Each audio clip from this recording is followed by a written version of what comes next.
Presentación del libro Miradas que dicen mucho. Intervienen Francisco Manuel Rodríguez, profesor de literatura.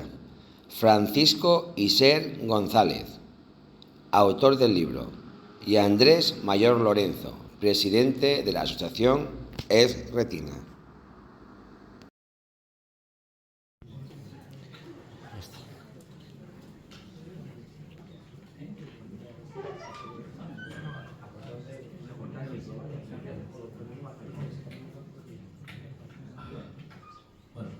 Buenas tardes, señoras y señores. Hoy estamos aquí para presentar el libro Miradas que dicen mucho, publicado por la editorial Avant el año pasado. Y en la mesa, vamos a presentarnos, está Andrés Mayor Lorenzo, que es presidente desde hace casi 30 años de la asociación EZ Retina Asturias, que por cierto es a la que van dedicados los derechos de autor de la publicación. Y por supuesto, el autor Francisco Iser González, mallorquín, licenciado en Bellas Artes por la Universidad Complutense, siempre ha tenido una inquietud creadora que ha llevado plasmado tanto en el dibujo, la pintura, la escultura y otras expresiones plásticas, y que incluso le ha llevado a escribir. Ya ha publicado un libro anterior también en la editorial Avant en el 2020, titulado África vital y emotiva y emocional, perdón. Y ha ejercido como profesor de dibujo primero y educación plástica y visual después, primero en Madrid y posteriormente en Asturias, donde hasta su jubilación. Ha hecho numerosas exposiciones, tanto individuales como colectivas, ha recibido varios galardones de artes plásticas y actualmente ejerce como secretario de la asociación EZ Retina, también desde hace casi 30 años, desde marzo de 1996. Entonces, como estamos en la presentación de un libro, yo creo que lo fundamental es ir al libro. Entonces, vamos a empezar ya por esto. Dice su introducción, es decir, el libro empieza así. No hace falta decir que uno de los sentidos más valiosos del ser humano es la vista. Gracias a esta facultad somos capaces de desplazarnos con seguridad, de distinguir formas y colores, de contemplar y disfrutar con ello, de comunicarnos con nuestro entorno, con los demás o incluso de reconocernos ante el espejo. Y así podríamos añadir un largo etcétera que en mi caso, así como en el de los artistas plásticos, incluye la capacidad de crear, una de las facultades más hermosas del ser humano. Esto que puede parecer obvio no deja de ser una declaración de intenciones. Para quienes no tenemos afortunadamente mayores problemas de visión, siempre y cuando nos enfrentamos por oídas o por relaciones con realidades de ceguera o de disminución severa de la visión, nos sobrecoge la angustia normalmente y nos consideramos incapaces de afrontar algo así. Este libro lo que hace es, por una parte, permitir aproximarnos a una realidad que miramos, pero que no siempre vemos, y al mismo tiempo darnos una referencia de aquellas personas que tienen una severa disminución o incluso carencia de visión. Para empezar, entonces, la primera cuestión que yo quería plantearte es cómo de una exploración y un análisis de esa África, de ese viaje a África soñada que tuviste en tu primer libro, pasas a esta exploración mucho más íntima, mucho más personal y mucho más referencial para ti. Bueno, Antes de responder a la pregunta, quisiera decir que él es Francisco Gago, y él fue compañero mío en el Instituto de Lugones, profesor de Lengua y Literatura, tiene también numerosas publicaciones y fue el encargado de hacer la corrección del libro. Bueno, creo que esto es oportuno, ¿no? Bien. Decir primeramente que yo empecé a dedicar a la escritura, lo cual no quiere decir que yo sea un escritor, ni mucho menos, porque escribir es muy difícil, como alternativa un poco a lo que es mis ganas de crear, de innovar, de hacer cosas, ¿no?, dentro del ámbito artístico, puesto que yo tengo problemas de retinosis pigmentaria. Es decir, que mi visión cada vez es peor y cada vez tengo más dificultades a la hora de crear en el ámbito de la plástica. Por tanto, vi en la escritura una opción interesante para desarrollar un poco esa faceta creativa, ¿no? Y de ahí, bueno, pues partió la idea de escribir mi primer libro, África Vital y Emocional, en la cual hablo de mis 2 primeros viajes a Benín, trabajando en 2 misiones católicas. Una vez acabado el libro, cuyos derechos de autor, como ha dicho Paco Gago, bueno, pues, van destinados a la asociación Retina, me planteé, bueno, la posibilidad de escribir, pues, un nuevo libro. Pero este libro, bueno, pues, me supuso pensar cuál podría ser el protagonista y cuál podría ser el tema. Y no vi mejor protagonista que precisamente la asociación de Retina. Digo, podría ser la asociación Retina la protagonista del libro. ¿Y cómo hacemos visible la asociación Retina? Pues precisamente a través de los asociados. Dar voz a los asociados. Y se me ocurrió, bueno, pues que podríamos bueno, pues, arreglar una serie de entrevistas con los asociados y a partir de esas entrevistas, pues que los asociados nos contaran un poco cuál es su propia realidad, cuál es su día a día, cuáles son sus preocupaciones, cuáles son sus anhelos. Y por tanto, digamos, esta fue la idea de partida de escribir este libro, Miradas que dicen mucho. Decir que el proceso, añadir también que el proceso fue largo. Empezamos aproximadamente poco antes de la pandemia y bueno, pues duró hasta la edición del libro poco antes de estas navidades pasadas, con lo cual fueron bastantes años. De ahí que, bueno, pues ya lo veremos en el transcurso de la charla, ha habido bastantes cosas que han cambiado a mejor en todos los sentidos. Y bueno, pues fundamentalmente sería el origen de esta idea. En este sentido, ya que lo has mencionado, quería decir que tú dices en el libro: una de las razones que me han llevado a meterme en esta otra aventura narrativa ha sido poner en común algo vital para mí, tratando en este libro mi propia enfermedad y por añadidura también la de otros con patologías retinianas. Es decir, dar voz a esas personas que están en una situación similar a la mía, como has comentado.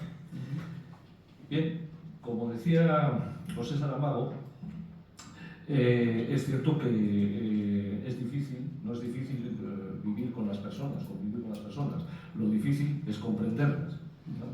Entonces, la verdad es que esto que acabas de decir sirve, o hasta qué punto te ha servido a ti, y me imagino que a quienes te han colaborado contigo, en este sentido de conocimiento mayor de lo que supone esta vida, esta patología, etc.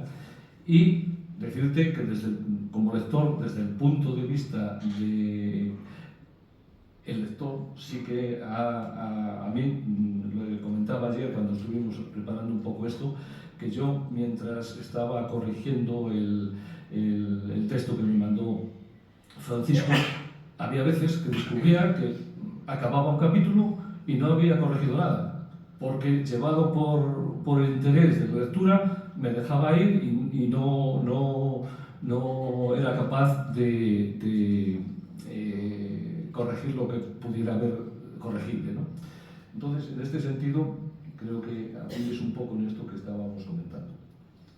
Bueno, yo no sé si te refieres fundamentalmente bueno, a un aspecto que es básico en el libro y que es, yo diría, el elemento principal y el núcleo del asunto, que son precisamente las entrevistas, ¿no?, que tuve con diferentes afectados con diferentes retinopatías, fundamentalmente retinosis pigmentaria.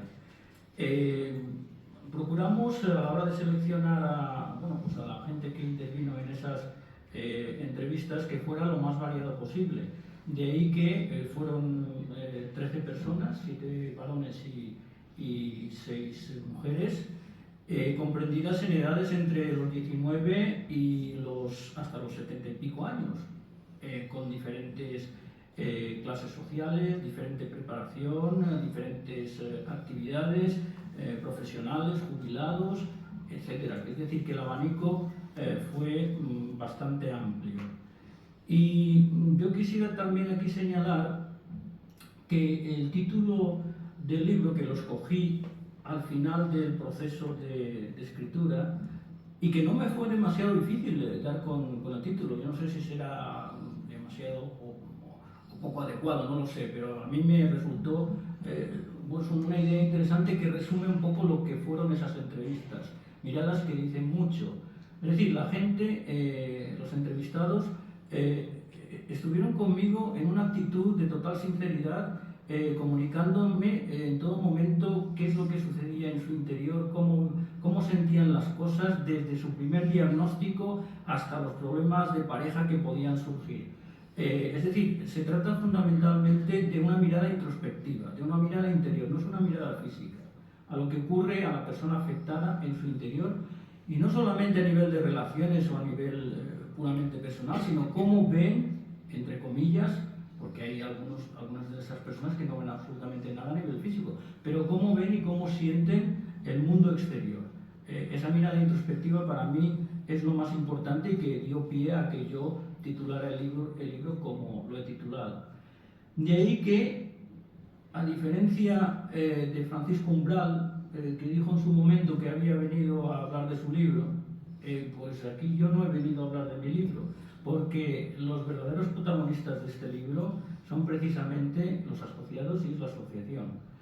Procuramos, por otra parte, que las entrevistas fueran o recogieran los aspectos fundamentales de las vivencias de las personas que somos afectados por diferentes retinopatías. Es decir, desde, como dije antes, el primer diagnóstico, cómo se siente, cómo se vive ese primer diagnóstico, pasando por el tema de la accesibilidad, las barreras arquitectónicas, los intereses de cara a un futuro. Es decir, procuramos que el cuestionario, por llamarlo de alguna manera, recogiera todos esos aspectos y creo que lo hemos logrado. Bueno, os corresponderá a vosotros, a través de la lectura, bueno, pues decir si esto es así o falta alguna cosa. Llegado a este punto, hay que decir que deseamos que esta presentación tenga el formato de un diálogo abierto, de forma que en cualquier momento cualquier persona de la sala pueda intervenir para preguntar, para hacer alguna aclaración o incluso para opinar sobre lo que aquí se está hablando, ¿no?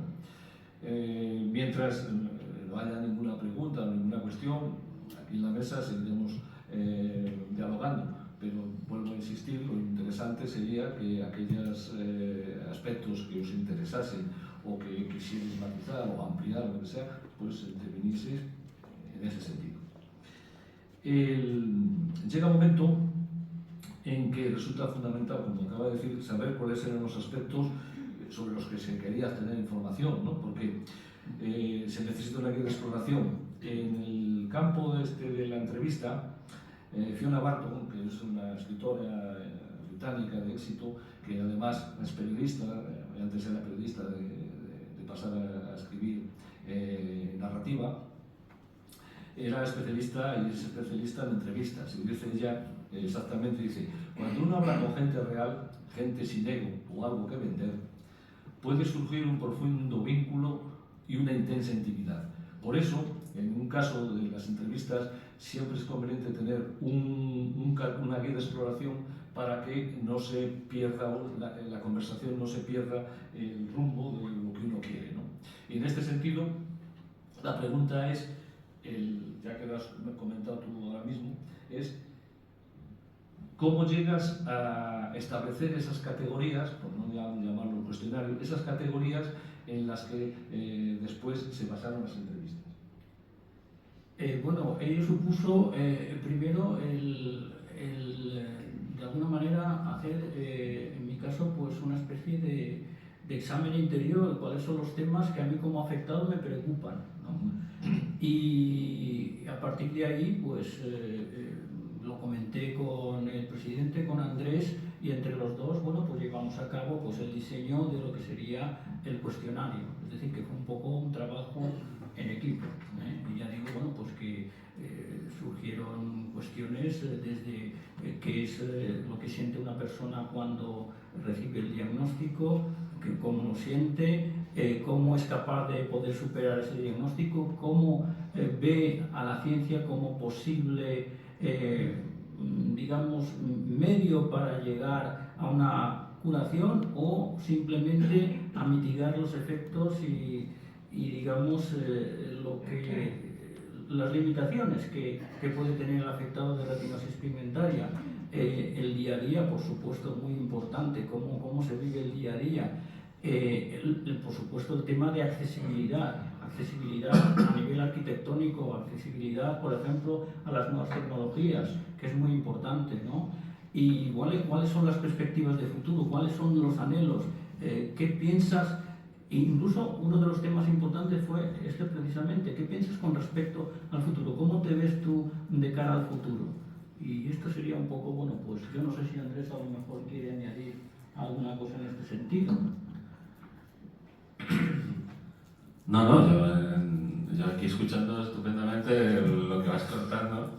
Bueno, yo como en nombre de la asociación y de todas las personas que formamos parte de ella, ante todo yo quiero darte la enhorabuena, Francisco, porque en esta segunda ocasión pues yo creo que has hecho un trabajo también pues muy bonito, muy chulo, que como dices tú, bueno, pues puede ayudarnos a que la gente en general que se acerca a tu libro pues pueda entendernos un poquito más, y sobre todo también porque en el libro, tú en tu día a día, pero en el libro demuestras que hay un montón de gente que a pesar de sus dificultades visuales pues siguen teniendo propósitos en la vida, ¿no?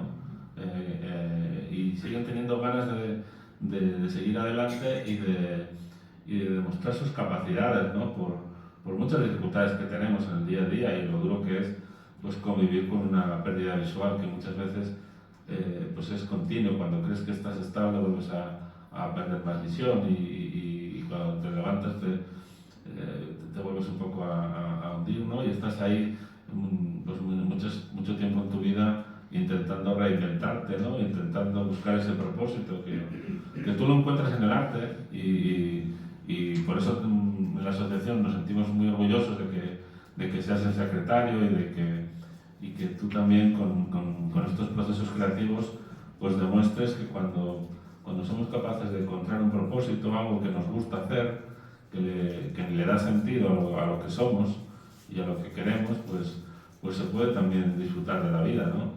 Y a mí me encanta pues, hablar contigo de África porque yo soy un poco miedoso y no me atrevo a ir a África ni queriendo, vamos. Un mosquitazo de esos que traes tú por ahí, a mí me lleva a la tumba en 5 segundos, ¿no? Tú tienes ahí una genética, la retinosis, pues regular, pero la genética contra los insectos africanos es buenísima, no creo que te quejes de ella. Entonces, yo creo que es muy bonito saber que personas como Francisco pues, encuentran en el arte y nos lo demuestran pues un elemento, una posibilidad de seguir disfrutando de la vida, ¿no? Que al final, bueno, es la vida que nos toca vivir y tenemos que ser capaces también de encontrar ese propósito y esa idea que nos haga salir adelante de la vida, ¿no? Y yo creo que en la asociación pues también lo intentamos en las diferentes actividades que hacemos, ¿no? El arte está muy presente y al igual que tú en la escritura, en la pintura, en la escultura, en los viajes, eres capaz de encontrar ese aliciente, ese propósito, pues nosotros en las actividades de la asociación pues hacemos un poco eso, ¿no? Lo importante que es estar activo en la vida y participar de la realidad, y por eso, por mucho que veamos poquito, nos gusta ir al Museo de Bellas Artes y disfrutar de una colección pictórica que es un lujo en Asturias, o ir al Niemeyer y tocar la escultura de la... iba a decir la muestra, bueno, ya lo dije. Sí, bueno, tiene un nombre. Mira que me juré que no iba a llamar la muestra más, pero nada, se me olvidó el nombre. Eugenia... Esa, María Eugenia. Gracias, Giselle. Giselle preparó una visita guiada a Avilés y pudimos tocar y conocer la escultura de Fabila, y luego el cuadro de Goya, que estuvo también en el Niemeyer, y nos fuimos para allá un día de bastante lluvia y muy inhóspito, pero no fue impedimento pues para que cogiéramos el autobús, camináramos por las lluvias, cruzáramos la pasarela del Niemeyer y disfrutáramos del arte, ¿no? Y yo creo que en ese sentido, pues yo te doy las gracias por seguir demostrando y trabajando y reuniéndonos aquí para presentar este libro, y espero que en el futuro otros más. Así que nada, yo simplemente darte las gracias. Muy bien, muchas gracias. Bueno, una de las cosas que se me ocurren en este momento a raíz de la pregunta que me hiciste, Paco, precisamente es el empezar las entrevistas por un aspecto muy fundamental, y es el conocimiento que tiene cada uno de los afectados de su propia enfermedad, si realmente esto es así o no. Decir que las cosas, desde que yo hice esas entrevistas, que ya digo, hace bastantes años hasta nuestros días, han cambiado bastante. Y bueno, había gente, bueno, ya con cierta edad, como yo, incluso mayor, que bueno, pues me decían en esas entrevistas que el conocimiento, o de alguna manera me demostraban que el conocimiento de su propia enfermedad era más bien básico, era un conocimiento muy elemental. Y las razones que aducían al respecto eran que, bueno, pues al ser una enfermedad de tipo degenerativo y que no tiene cura, pues para qué esforzarse en saber mucho sobre una enfermedad que al final pues vamos a acabar fundamentalmente en ceguera, ¿no? Por otra parte, los que tenemos todavía un resto visual, pues también tenemos cierto miedo a saber demasiado sobre una enfermedad que puede acabar en ceguera. Y algunos de los afectados me lo demostraban con sus propias palabras, ¿no? Ese miedo que hace que nos alejemos un poco de la información. Y por otra parte, también la actitud de comodidad que me dijeron que algunos, admitieron algunos de los entrevistados que tenían ante este tema, dejando el protagonismo a la propia asociación, porque desde la asociación adquirían o adquieren la información necesaria sobre su propia enfermedad a través de preguntas directamente a Andrés o a cualquiera de los trabajadores sociales que está en la asociación, o a través de las múltiples conferencias y charlas que hemos dado sobre retinosis pigmentaria y otras retinopatías. Y aquí sí que, bueno, a lo mejor Andrés nos podía, porque hasta el momento no hemos hablado en ninguna de las facetas de lo que es la retinosis pigmentaria. Entonces, a lo mejor Andrés nos puede explicar brevemente esa enfermedad genética, en qué consiste y, bueno, cuáles son sus principales manifestaciones y sintomatología. Bueno, un poco ahora sí, sin más. No, bueno, yo creo que en la sala conocemos bastante esta patología. Como dices, esto es una enfermedad de carácter hereditario. Se nace con ella y se desarrolla a lo largo de la vida, tiene un carácter genético y degenerativo, ¿no? Y bueno, pues tiene mucha casuística. Hay gente que ya de jovencito pues tiene de unas dificultades visuales muy grandes, y hay otras personas que no aparecen la enfermedad hasta los 60, los 60 y pico, e incluso en los 70 mantienen un resto visual que les permite deambular casi sin bastón, ¿no? Es una enfermedad muy heterogénea, que bueno, lo típico es que aparezca la ceguera nocturna al principio, en la primera década de la vida. Luego la reducción del campo visual, que vas dejando de ver alrededor, mantienes una visión central, una especie de lo que llaman división en túnel, y luego ese objeto pues se va un poco cerrando hasta que llega un momento en que solamente tenemos lo que es visión de luz y sombra, como puede estar yo ahora mismo, ¿no? Aparecen otras cosas, otro tipo de situaciones, como es el deslumbramiento. Ahora mismo, por ejemplo, yo ahora intentaba quitarme las gafas y es que no podía mantener los ojos abiertos porque, a pesar de que la luz no es muy fuerte aquí hoy, pues o sea, ahora mismo mi situación de deslumbramiento es bestial.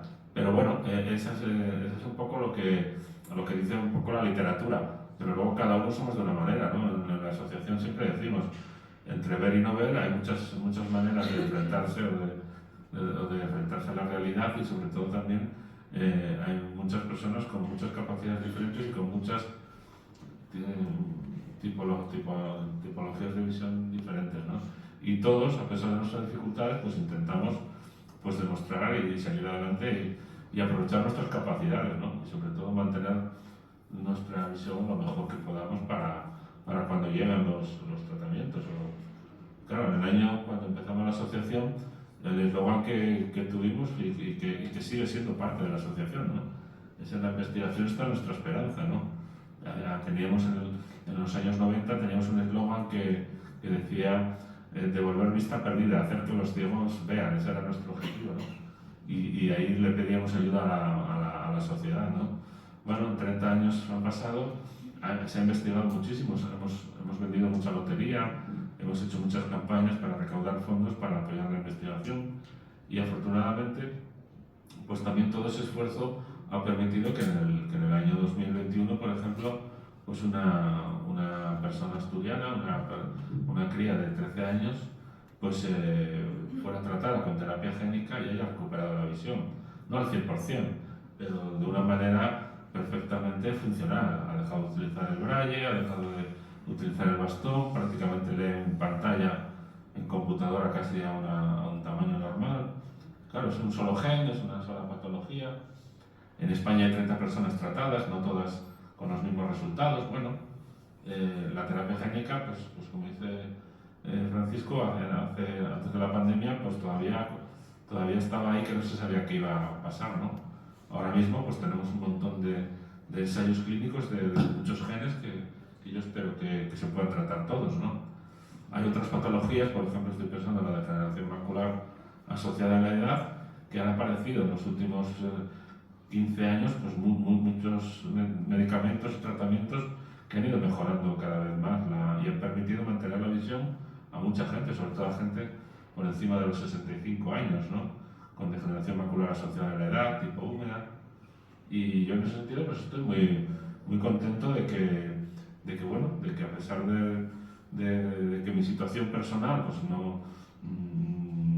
ahora mismo no me permita prácticamente ver si ha habido opciones para muchas personas, ¿no? No solo en España, sino en todo el mundo. Y en ese sentido yo creo que tenemos que seguir trabajando porque todavía hay mucha gente sin diagnóstico, todavía hay mucha gente que no sabe lo que le pasa y que necesita apoyos, y en la asociación eso es un poco lo que pretendemos, seguir trabajando, ¿no? Intentando acompañar y apoyar a las personas, a las familias. No debemos olvidar que son patologías que afectan a toda la familia, no solo a la persona afectada, a los hermanos, a los padres, a toda la familia. Y qué sería de nosotros y nuestras familias y nuestros entornos, ¿no? Yo muchas veces lo comento. Si yo tuviera que vivir solo, pues tendría muchas más dificultades de las que tengo. Mi familia me acompaña en casi todas las actividades que hago, o en la asociación igual, las personas voluntarias, las personas trabajadoras, ¿no? No sé, en ese sentido yo creo que hay que seguir trabajando, ¿no? Muy bien, bueno, sí. Y yo, una cosa, ya que ha salido en los dos casos, a ver, decía Javier Manías que es cierto que vemos en otros y en nosotros mismos mucho más de lo que nos reconocemos. El mayor problema es que no solemos querer ver, no nos atrevemos. Casi nadie se atreve a mirar de veras, y menos aún a confesarse o contarse lo que de veras ve. Porque a menudo no es grato lo que se contempla o se vislumbra con esa mirada que nos engaña.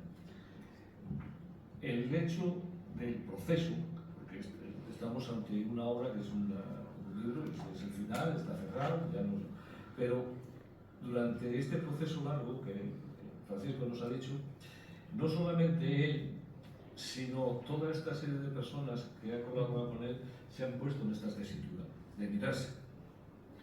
Y de mirarse y mirar su enfermedad y mirar los diversos aspectos de su enfermedad que a veces de una forma inconsciente o en segunda fila uno se plantea pero que no está ahí, y solamente cuando a veces surgen este tipo de conversaciones, porque en las entrevistas el propio Francisco dice que él las considera más conversaciones que propiamente entrevistas, esto ha tenido que ocurrir.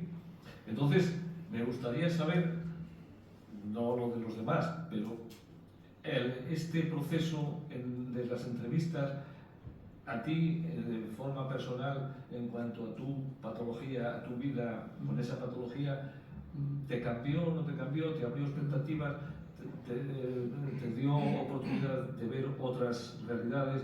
¿Y qué nos puedes decir al respecto? Sí, una de las cosas, una de las reflexiones que yo me hice ya al finalizar el libro, precisamente va en esa dirección, en lo que tú estás diciendo, ¿no? Cómo estas entrevistas me han afectado a mí. De entrada, no sé si ya lo mencioné anteriormente, me sentí muy bien, muy cómodo en esas entrevistas. Fueron entrevistas muy próximas, la gente habló desde la sinceridad más absoluta, me contó realmente cosas muy íntimas, de ahí que optáramos por sustituir los nombres reales de las personas que intervinieron en las revistas por seudónimos. Y por tanto, todo esto hizo de que yo me viera como frente al espejo, es decir, que viera mi propia realidad en las otras personas, incluso descubriendo aspectos nuevos que podrían ser aspectos en los cuales yo me puedo ver en otra pantalla en un futuro. Y por tanto, supuso para mí de alguna manera entender mi propia problemática y ayudar a entenderme a mí mismo. Y pienso que este asunto es muy importante porque el libro no solamente puede tener como destinatarios a personas que tengan una retinopatía como la mía, la retinosis pigmentaria, sino a personas que ven y que tienen la visión completamente normal. Esperemos que esto, pues todos los que la tenéis, pues sigáis así, pero puede ocurrir que en algún momento pues las cosas cambien, ¿no? De hecho, una prima mía con 68 años pues ha sido diagnosticada recientemente de retinosis pigmentaria. Es decir, que yo pienso que es un libro terapéutico, entre comillas, para los afectados y para personas que en principio no tienen ningún tipo de afectación. Y que, por tanto, es un libro que ayuda también a las personas que no tienen ningún tipo de problemática visual a que nosotros seamos más visibles. Es decir, algunos de los entrevistados me decían que la ceguera o las personas ciegas en muchas ocasiones pasan desapercibidas, son invisibles para las personas que ven, y este libro yo pienso que puede ayudar en este sentido de alguna manera, ¿no? Un poquito a hacernos algo más visibles. Y la otra cuestión, a mí personalmente la ha sacado también Andrés, es las relaciones personales y familiares siempre son difíciles, porque la confianza determina muchas veces pues, situaciones difíciles y situaciones problemáticas, ¿no? Entonces, el añadirle esto parece especialmente interesante. Este es un capítulo que a mí me trajo mucho del libro y quisiera que ahondaras un poco en él, sí. Un poco cuál es la sintomatología que estos entrevistados desarrollaron y cómo lo ves tú. Bueno, respecto a lo que podría ser el tema de las relaciones personales, el tema de las relaciones con los demás, es un apartado de las entrevistas, yo pienso que es fundamental. Y yo pienso que este tipo de enfermedades nos condiciona a nosotros como personas, y al condicionarnos como personas también condiciona de alguna manera las relaciones que mantenemos con los demás, ¿no? Y pienso que dependiendo del nivel, del grado de aceptación de uno mismo y de tu propia enfermedad, depende el grado de satisfacción de las relaciones que mantenemos con los demás. Con los entrevistados sí que me pude dar cuenta de que desde lo que es el diagnóstico, que puede suponer un estado de depresión, hasta la aceptación de la enfermedad, como cualquier otra enfermedad grave que no tiene solución y que es degenerativa, supone posiblemente tener que ir subiendo peldaños hasta llegar a la aceptación, pasando por otros niveles, como podría ser, por ejemplo, el de, en principio, el pobrecito de mí, pasar de lo que sería la depresión, como dijo uno de los afectados que me hizo mucha gracia, estar en el nivel del pobrecito de mí, es decir, victimizarse a uno mismo, entre comillas y de forma metafórica, sentarse en un rincón y, bueno, pues no hacer nada por mejorar tu propia situación personal, ¿no? Otro posible estado podría ser el de la rabia, que alguno de los afectados también me sugirió, ¿no? La rabia que puede suponer con uno mismo, ¿no? Una rabia interna que a veces se traslada a los demás o hacia los demás, incluso haciendo culpables a los demás de lo que nos está pasando a nosotros mismos. Otro estadio podría ser el de la negación. Estado de la negación que algunos de los afectados también me manifestó, en el sentido de que, por ejemplo, le costó muchísimo llegar a utilizar el bastón para moverse por la ciudad. Es decir, eso en definitiva está demostrando que tú no aceptas tu propia enfermedad, si no eres capaz de coger el bastón, o lo que le costó, por ejemplo, el tener que dejar de conducir, incluso conduciendo a veces de una forma un tanto temeraria debido a la retinopatía que tenía el afectado, ¿no? O la afectada. Y por último sería el escalón último, el de la aceptación. Si llegamos a este nivel, nuestras relaciones fundamentalmente, yo pienso que en general, así como me han demostrado los entrevistados, suele ser bastante aceptable y bastante grata, ¿no? Y también me resaltaban los afectados que el grado de satisfacción personal no solamente depende de uno mismo, el grado de aceptación personal no solamente depende de uno mismo, sino también de la ayuda de los que nos rodean, como ha dicho Andrés anteriormente. Los demás tienen que aceptarnos, porque si no podemos caer, como alguno de los afectados me dijo, en el aislamiento. Me dijo uno de los afectados que dejó de ir a reuniones familiares o de amigos, ahora muy bien no me acuerdo, porque pues prácticamente no lo tenían en cuenta, no participaba de las conversaciones. El tema, por ejemplo, tan importante de la aceptación por parte de los compañeros de clase de un niño que tiene problemas de visión serios. Ahí se me manifestó también en algunos de los afectados que sufrieron casos de no solamente de ser apartados, sino de bullying, de acoso. Incluso el trato inconsciente por parte de algún profesor por el desconocimiento fundamentalmente de la enfermedad y que, bueno, pues el profesor en cuestión pues trataba a esa persona de una forma no adecuada. En este sentido quisiera también resaltar la importancia que hace la asociación en este sentido y que es todos los años llevar a cabo campañas de concienciación y de información en los colegios, institutos, enseñar a los niños lo que es una discapacidad visual, ¿verdad, Andrés? Sí, sí. Sí, sí, más o menos depende de los años, que vayamos a más centros o menos, pero 1500, 2000, algún año que estuvo más flojo, pues estábamos 1000 y poco, pero entre 1000 y 2000 alumnos, sobre todo de secundaria, y ahí seguimos, con la baja visión a la escuela. Al principio era la retinosis de la escuela, pero bueno, ahora hemos ampliado muchas más patologías y bueno, tanto Giselle como Julia, como Salomé, como todos, pues nos toca ir de vez en cuando a un centro y bueno, ahora con este tema de la tecnología que Iván nos encandila también ahí con la inteligencia artificial y todo esto, y ya flipas un poco cuando se dan cuenta de que una persona ciega también puede manejar el móvil, ¿no? Y hacerles alguna broma, ¿eh? Entonces ahí seguimos, sí. Muy bien. Y a veces también, según recogí a partir de las entrevistas, alguno de los afectados me contaba de que se puede dar en la actitud de la persona que tenemos al lado o el grupo de amigos cierta negación de la enfermedad, ¿no? Incluso a veces con buena intención.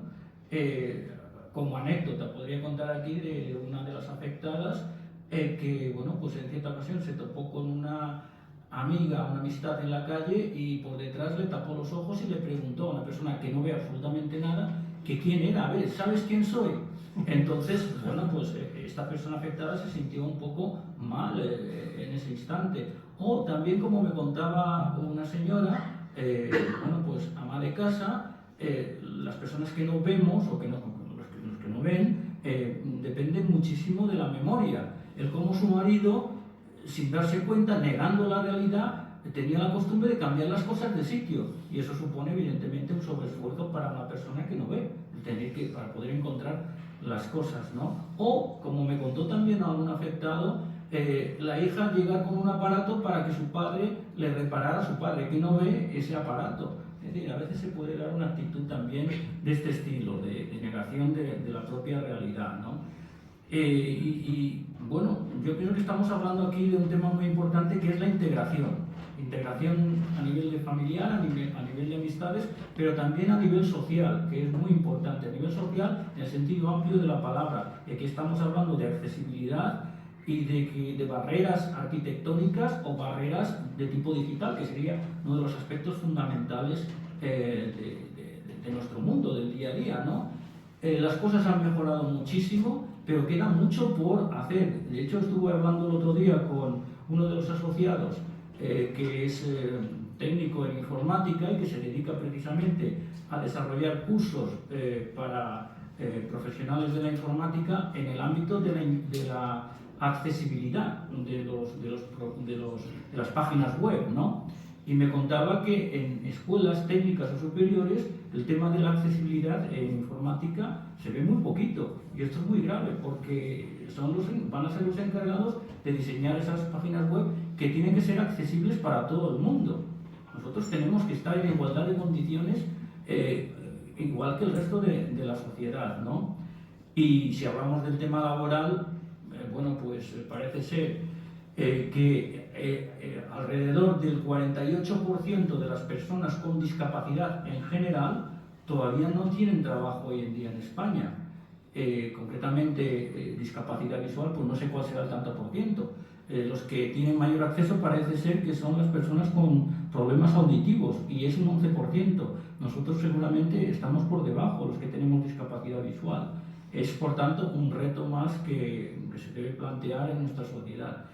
Y, por tanto, yo pienso que estamos hablando aquí de temas muy serios que nos competen a todos y que todos somos responsables de que las cosas mejoren en ese sentido. También es verdad que, en general, los afectados que intervinieron en estas charlas que yo llamo, porque fueron realmente charlas, me reconocían de que es verdad que por parte de la sociedad, por parte de las amistades, por parte de los familiares, tiene que haber un esfuerzo importante para que nosotros nos sintamos integrados, pero también los afectados tenemos que ser conscientes de que somos responsables de la integración y que tenemos que hacer un esfuerzo importante para integrarnos también, que es una responsabilidad también personal por parte de los afectados.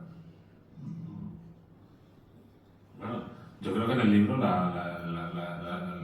las personas que están ahí lo demuestran, porque son personas que están presentes en la sociedad y que, como decíamos antes, que participan. La mejor manera de que la gente nos tenga en cuenta, nos conozca, sepa cómo tratarnos, podamos compartir la vida con ellos de una manera en igualdad de condiciones, es que nosotros estemos presentes en todos los espacios.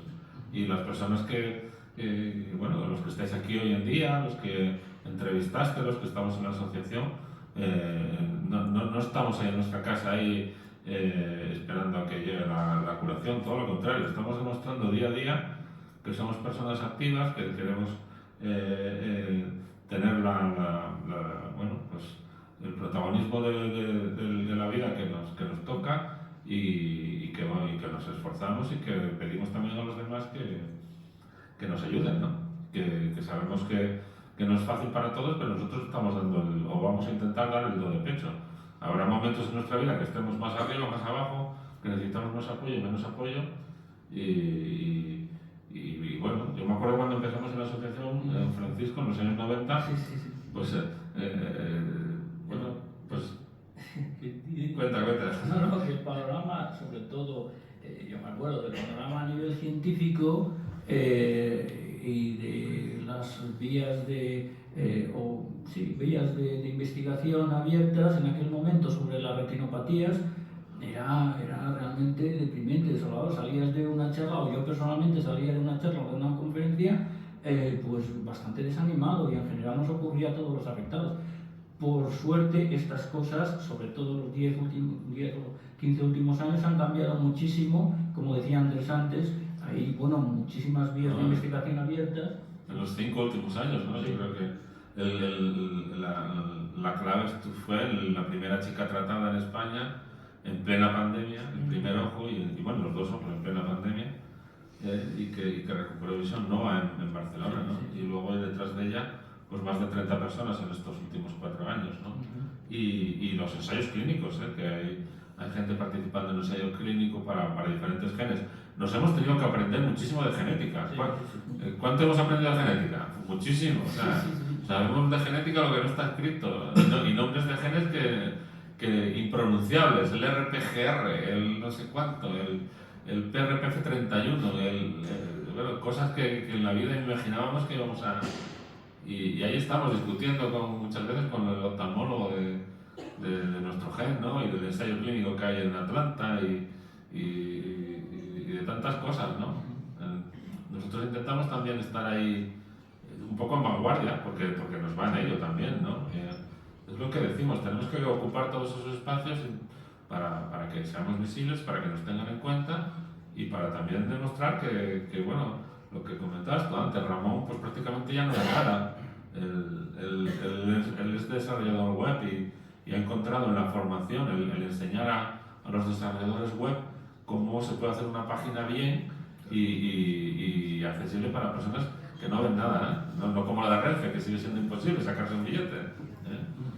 Una persona ciega todavía en España no se puede sacar un billete de Renfe porque la página de Renfe sigue sin ser accesible. Eso es lo que no puede ser. Bueno, yo en este sentido quiero decir que al final del libro opté por introducir un capítulo más para dar un poco una bocanada de aire fresco al asunto de la enfermedad y de sus posibles curas, y que precisamente se fundamenta este último capítulo en una charla a la cual ha hecho referencia Andrés, que se dio el 9 de octubre, el Día Mundial de la Visión en 2022, cuyo título ya es, yo creo que muy indicativo de cómo están las cosas. El título es "De la investigación al tratamiento, la experiencia de recuperar la visión". Lo está diciendo todo. Ahí pudimos nosotros comprobar directamente como 2 niñas, una asturiana, Noa, y la otra catalana, Yara, pues recobraron, digamos, la visión, se curaron, podríamos decir de alguna manera. Una de ellas dejó de utilizar el bastón, y todo eso es muy esperanzador. Y por otra parte, con respecto a las nuevas tecnologías, decir que también han avanzado muchísimo desde los años 90, por supuesto, y que han hecho, como dicen algunos de los entrevistados, que los ciegos veamos un poco mejor. Hay cantidad de aplicaciones en el móvil que posibilitan casi una autonomía total de una persona invidente, y eso lo resaltan muchísimo los entrevistados. Casi por encima de los avances científicos consideran los avances a nivel tecnológico. De ahí que sea, y aquí podríamos reivindicar el asunto, la importancia de invertir en investigación y en ciencia. España, bueno, pues está invirtiendo el 1,40 aproximadamente del Producto Interior Bruto. En la Unión Europea es casi el doble, el 2,15, la media. Y en la OCDE todavía es un poco más, el 2,7. No solamente a nivel estatal es importante esto, sino también a nivel autonómico y, por supuesto, a nivel privado. Las empresas privadas también tienen que implicarse en este asunto. Sí, totalmente de acuerdo contigo, ¿no? Y bueno, la que nos viene encima, que ya está aquí encima, ¿no? Que es la inteligencia artificial. Yo creo que es un nuevo paso, un nuevo peldaño que yo creo que nos va a ayudar muchísimo, sobre todo en el tema de autonomía, en el tema de acercamiento al medio y sobre todo de la visión, o sea, de la visión en tiempo real, ¿no?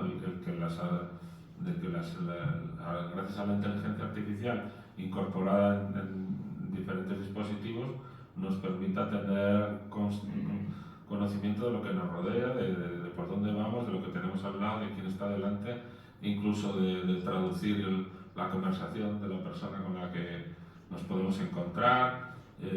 Bueno, yo creo que y cambia cada semana, porque hasta la semana pasada no conocíamos las nuevas versiones de GenUI para utilizar nuestra cámara, que es otro salto de gigante, o bueno, no voy a decir palabras aquí de estas de internet, que muchas veces yo ni sé lo que significan casi, pero quiero decir que ese es otro esfuerzo que tendremos que hacer, que será incorporar la inteligencia artificial en muchas facetas de nuestra vida.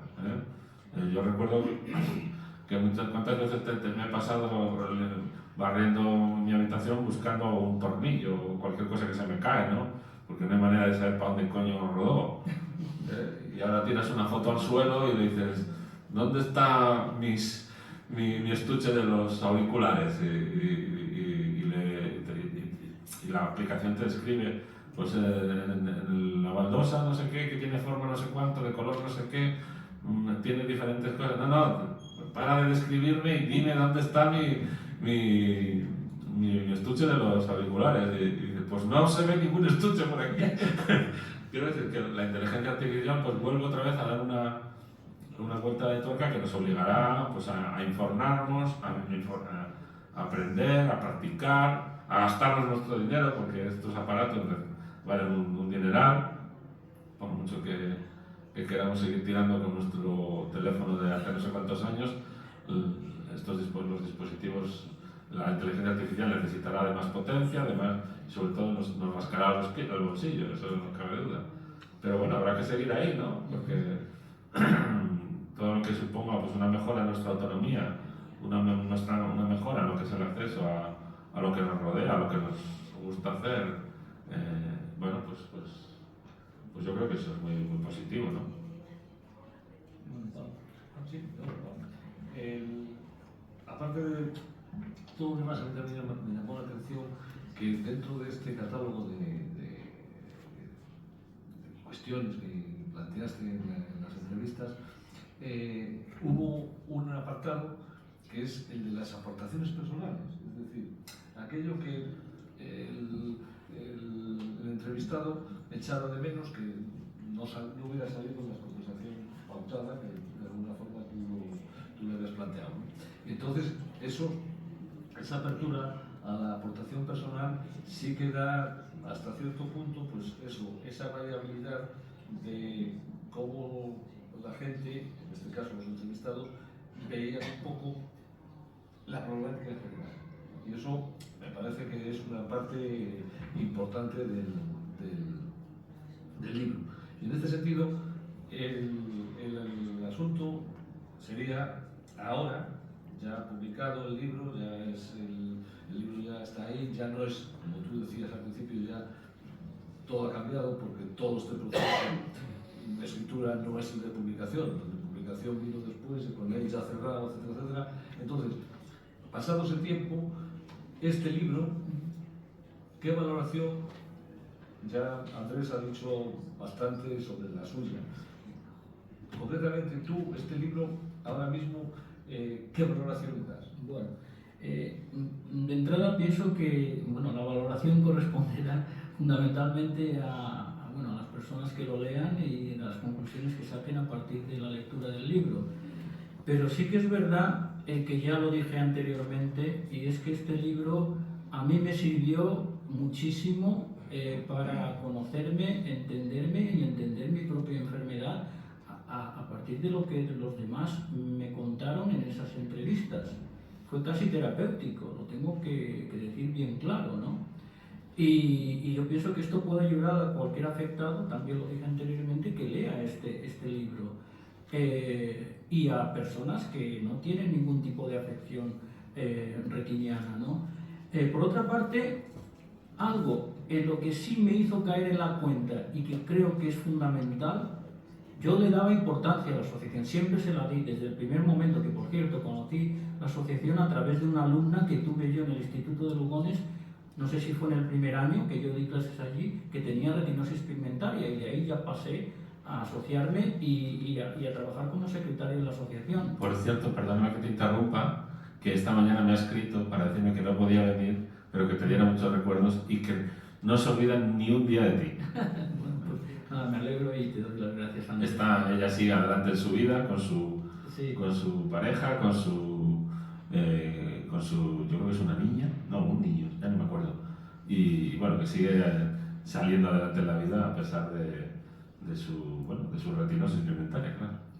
Pues lo que iba diciendo, ¿no? Y es, sobre todo he caído en la cuenta de la importancia que tiene la asociación para los asociados.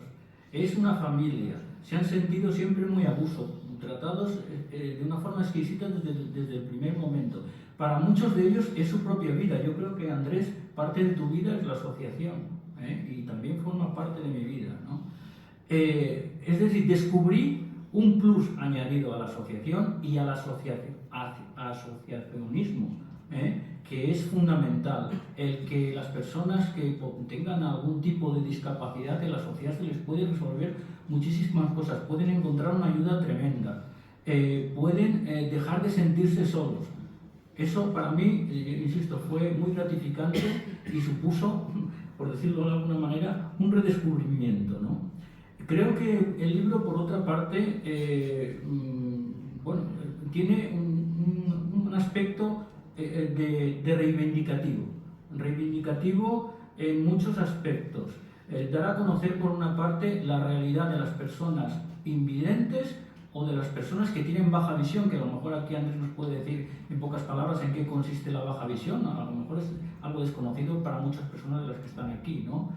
Es reivindicativo en cuanto, por otra parte,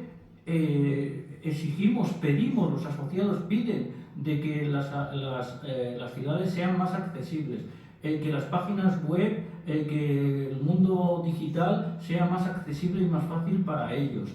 El tema de la formación y de la información en los centros de enseñanza. Por supuesto, relacionado con el tema de las retinopatías. Es reivindicativo en cuanto pedimos que se invierta más en investigación. Por tanto, yo veo el libro un poco también en este sentido y en esta línea. Sí, yo creo que estamos en un momento de la historia donde yo creo que sigue siendo muy importante y cada vez más el que las personas que tenemos cualquier tipo de... Bueno, la sociedad en general se agrupe, se asocie y trabaje conjuntamente para que las cosas mejoren, porque los retrocesos son muy fáciles. O sea, ir para atrás y es muy fácil. Un paso para adelante y es complicadísimo. Entonces, tenemos que ser capaces de defenderlo o de intentar que no vayamos para atrás, ¿no? Y muchas veces se habla muchísimo de digitalización y de muchas cosas y se olvida, por ejemplo, a las personas que tenemos problemas visuales y de otro tipo. El otro día estábamos hablando de algo tan sencillo como los datáfonos, ¿no? Resulta que teníamos datáfonos accesibles para todo el mundo y de repente a no sé quién se le ha ocurrido, porque son más baratos, está claro, ¿no? Poner datáfonos inaccesibles, táctiles, totales, que no hay manera de poder poner tu PIN. Ya sé que se puede pagar con el móvil, pero bueno, cada uno que elija cómo pague, ¿no? Que no tenemos obligado, no tenemos por qué estar obligados a utilizar siempre un sistema, ¿no? Que cada uno elija el que quiera. Y tenemos que estar unidos y yo creo que el asociacionismo es una respuesta fundamental, pues para que los derechos de las personas con discapacidad, por supuesto, pero el resto de la sociedad, de cualquier colectivo,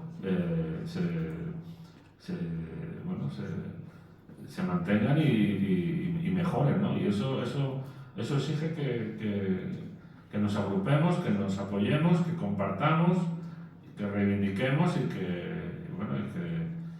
que demos la lata todo lo que podamos donde hay que darla, ¿no? Bueno, ¿alguna pregunta, alguna cuestión? Sí, que yo ya creo que hablamos demasiado. Claro. Y yo sé que aquí en el público hay gente que tiene muchas cosas importantes que decir.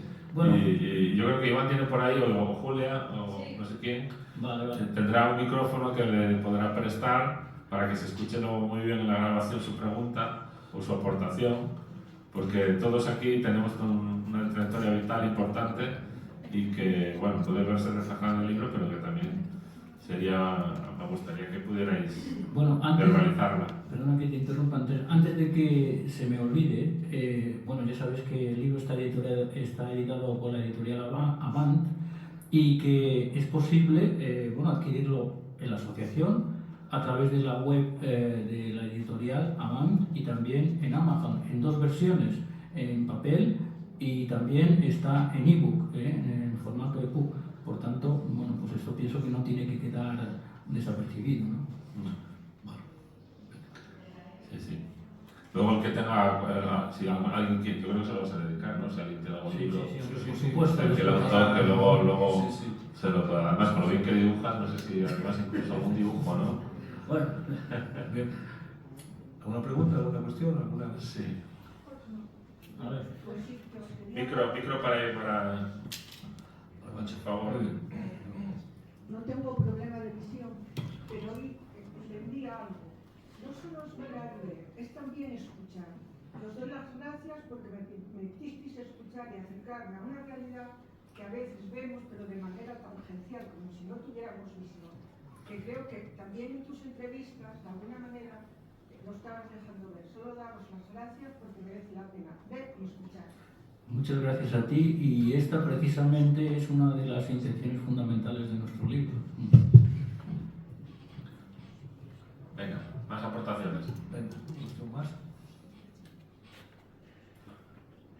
Bueno, que no se diga, que sois tímidos, o tímidas, Además, aquí estamos como en nuestra casa, la Biblioteca de Asturias. Ah, perdón. Hola, buenas.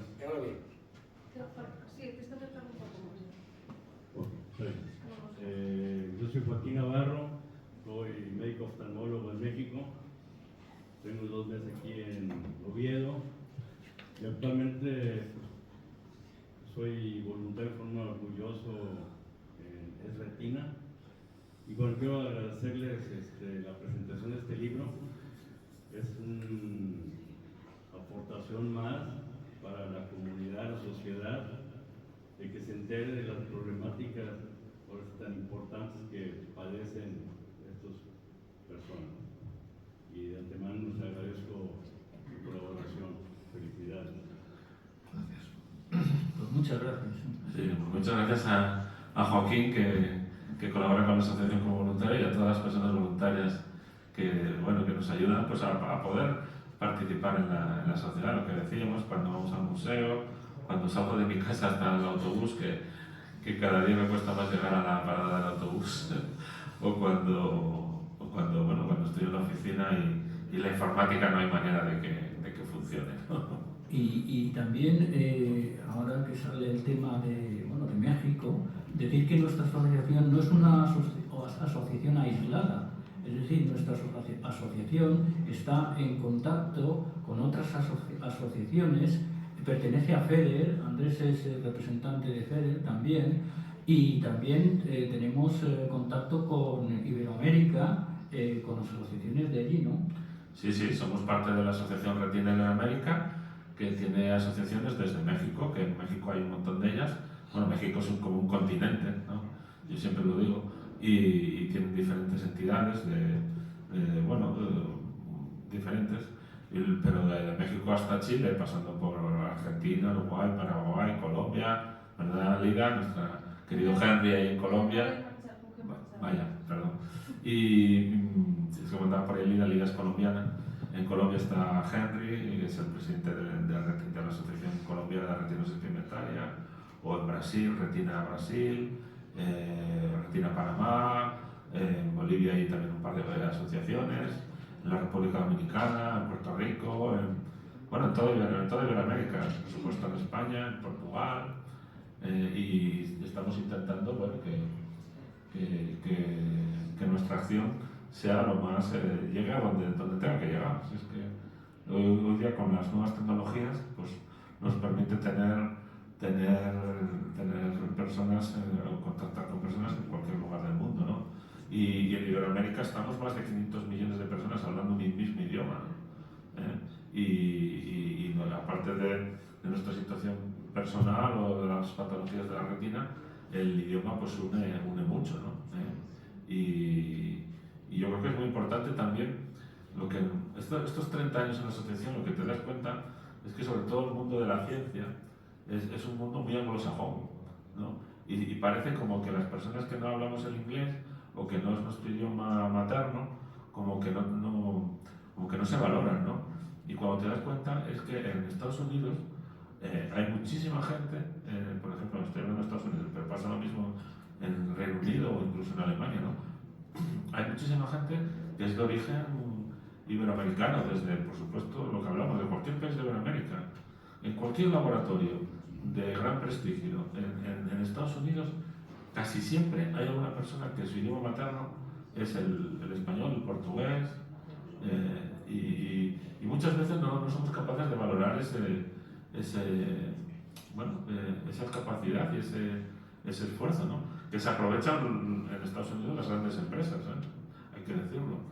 Pero, por ejemplo, en el Bascom Palmer en Miami, que es uno de los grandes centros de investigación estadounidense en displasia de retina, donde llevan más de 5 años tratando en ensayos clínicos, tienen más de 50 ensayos clínicos en patologías visuales, y bueno, en coroideremia, en retinosis, en acromatoxia, bueno, en diferentes genes. Y allí, al frente de esta unidad, pues están dos personas de origen iberoamericano, ¿no? Y con grandes responsabilidades, ¿no? Entonces, en ese sentido, yo creo que el trabajo de las asociaciones intenta también pues estar ahí presente, ¿no? Porque nos enriquece mucho también.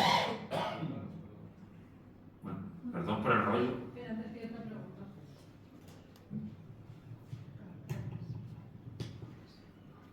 Primero quiero decir que no es ningún rollo, todo lo contrario. Quiero felicitar al presidente Andrés, a Francisco, como digamos el autor o el grabador de esa masa coral que ha intervenido, y al profesor Gago, por supuesto al oftalmólogo y a todo el equipo que está aquí. Quiero decir primero que como lectora, yo sí que soy un poco nerviosa, como lectora comparto con el profesor Gago que pasé páginas y páginas y en 2 días me leí el libro. Quizás tenga que hacer otra lectura un poco más pausada.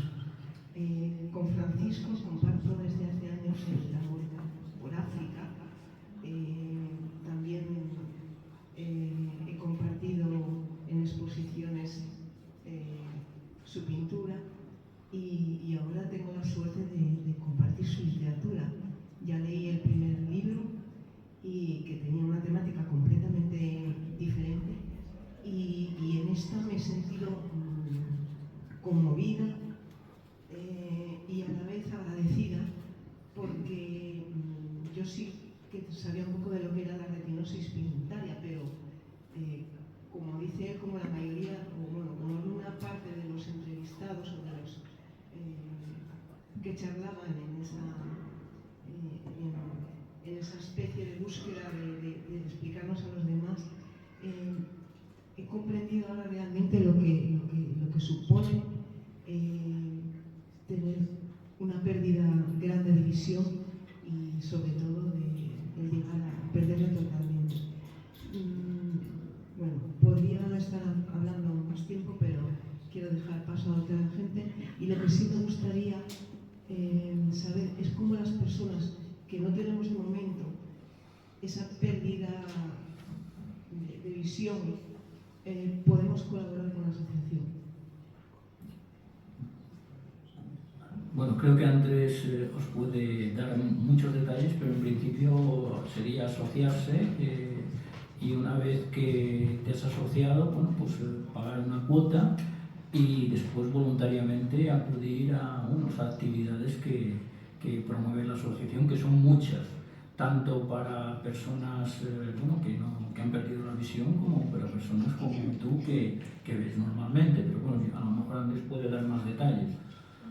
No, bueno, como voluntarias, evidentemente. También, Sí, cualquier persona puede apoyar de una manera voluntaria a la asociación, comprometerse el tiempo que considere, que pueda, y sobre todo nuestro programa fundamental de voluntariado es el programa de acompañamiento, ¿no? Entonces, tanto actividades pues, más bien de la vida diaria, como pues ir al hospital o ir a una actividad lúdica o tomar un café o dar un paseo, o actividades más concretas, ¿no? De pues lo que hablábamos al principio, pues todos los meses vamos al Museo de Bellas Artes y bueno, pues hay que tener cuidado, en el Museo de Bellas Artes no se puede chocar uno con ningún cuadro, ¿no? Entonces las personas que vamos pues sí necesitamos apoyos para poder deambular de manera segura. Bueno, yo creo que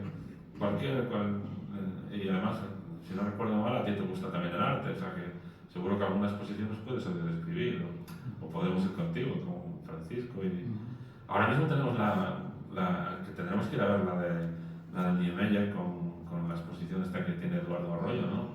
Una perspectiva de toda su obra en, no sé si son 36 piezas, ¿no? Eduardo Arroyo es un gran referente de la pintura y de la escultura también, ¿no?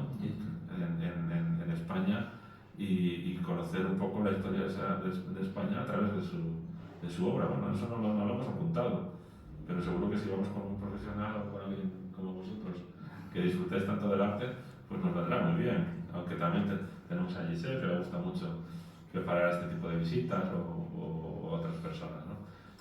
A ver, en la asociación estamos abiertos a cualquier tipo de colaboración y es siempre bienvenida. Hola, muy buenas. Bueno, lo primero quería agradecer el testimonio y la conferencia en sí, que fue muy clara, muy amena y muy comprensiva y bueno, que sirvió para aprender muchas cosas. Y me gustaría preguntar un poquitín acerca de todo este tema de la visión y demás, que es una metáfora recurrente en la cultura y cómo tiene un papel preponderante en la apariencia, culturalmente viene teniendo sobre otros sentidos, ¿no? Y quisiera saber un poquitín, a raíz de lo que decimos de alternar actividades, la escritura, la pintura y demás, cómo puede haber también una revalorización de otras formas de arte o de expresión o lo que sea, que no estén tan focalizadas solamente con la visión. ¿Cómo podría también describirse un poquitín, un poco hablar del tema ese, si es pertinente? ¿Vale? A ver, yo no sé, a lo mejor no te he entendido bien, pero estás intentando decir de buscar otra alternativa diferente a lo que sería la propia creación plástica, la escritura. Sí, como en un principio, y sobre todo en esta cultura de Occidente, está plagado el propio lenguaje de metáforas, de iluminación, de luz, de visión, de demás, y parece como que hay una prioridad sobre los sentidos, en este caso sería sobre la visión sobre los demás, y yo creo que es interesante ver cómo hay maneras de disfrutar del arte que son pues, independientes de la visión y de... Sí, bueno, tú lo estás diciendo y bueno, creo que con lo que Andrés antes nos contó, no es necesario, tener visión para disfrutar de una obra de arte, porque precisamente en estas actividades que organiza la asociación con personas que tienen baja visión o han perdido la visión al Museo de Bellas Artes, estas personas disfrutan muchísimo de una pintura a raíz de lo que alguien que ve les está narrando, les está contando lo que tienen delante, o por el mero hecho o el simple hecho de acercarse a una escultura y con las manos poder describir la forma de esta escultura. Es decir, que no es necesario. Incluso hay artistas actualmente, yo conozco algunos, no me acuerdo muy bien de los nombres, que perdieron la visión y se dedicaron a la escultura, por ejemplo, incluso algunos a la pintura, habiendo perdido, digamos, este sentido fundamental que en principio creemos que se necesita para poder crear a nivel plástico. Pues no, también es posible crear sin ver, porque hay artistas que trabajan también en este campo, en este ámbito. Pues solo eso, muchas gracias. ¿Alguna cuestión más?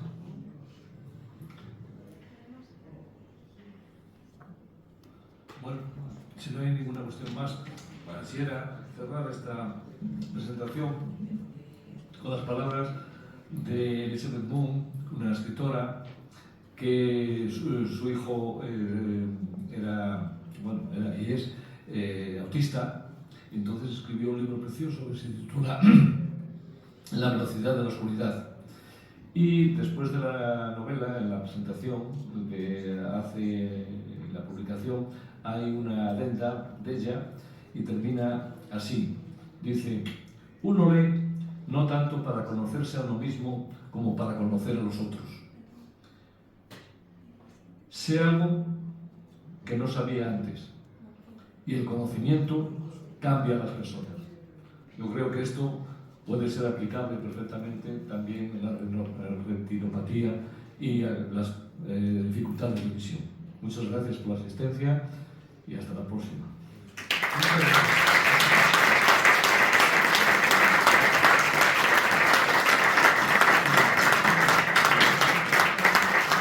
Gracias, Paco, y Andrés también.